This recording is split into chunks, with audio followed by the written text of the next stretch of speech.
Imagine standing in a graveyard at night. No wind, no voices. Then suddenly, a bell rings. Not from a church, not from a tower, but from beneath the ground. In the 1800s, this sound meant only one thing. Someone buried as dead was still alive.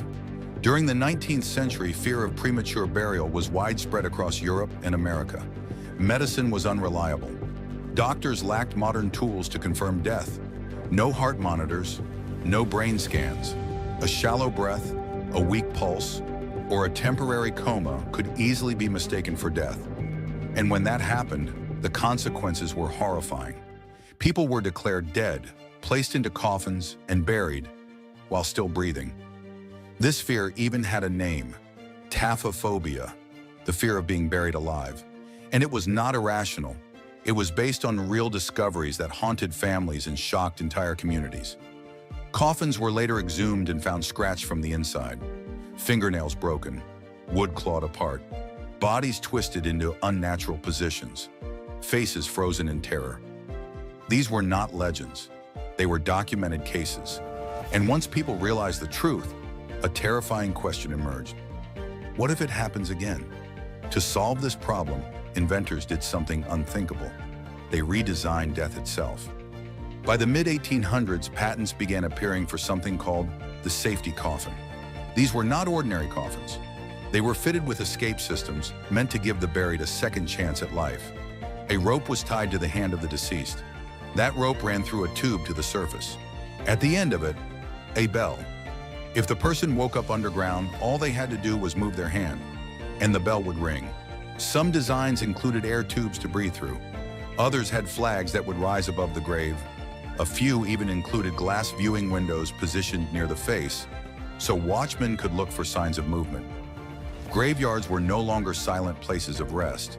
They became places of listening, because bells don't ring on their own, or so people thought. As safety coffins became more common, graveyards began hiring night watchmen. Their job was simple and terrifying. Sit among the graves after dark and listen. Hour after hour, night after night. Every sound mattered.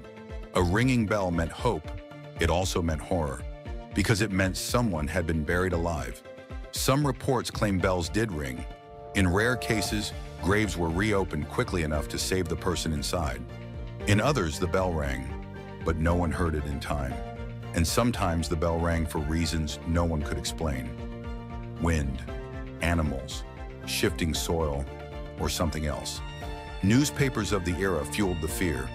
Headlines described graves that rang in the night. Communities whispered about bells heard after midnight. Families refused to leave cemeteries, convinced their loved one might wake up alone in the dark. Some people went to extreme lengths to avoid burial altogether. They demanded delayed funerals. They requested their veins be cut before burial. Others asked to be left unburied for days just to be sure. Death was no longer the greatest fear. Being buried alive was. By the late 1800s, medical science began to improve. Better understanding of the human body, advances in diagnostics, and stricter death confirmations slowly reduced cases of premature burial. As confidence in medicine grew, safety coffins faded away. The bells were removed. The watchmen disappeared. The graveyards returned to silence. But the stories never left. Today, if you walk through old cemeteries in Europe or America, you can still find graves with strange metal frames, tubes, or bell mechanisms.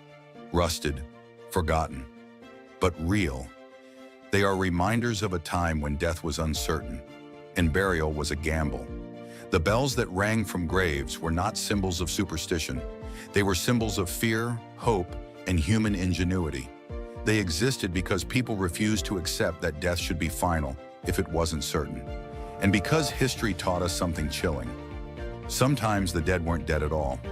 If this story unsettled you, remember, history is full of truths darker than fiction. Subscribe for more real stories they never taught you. Because the past isn't buried, it's waiting to be heard.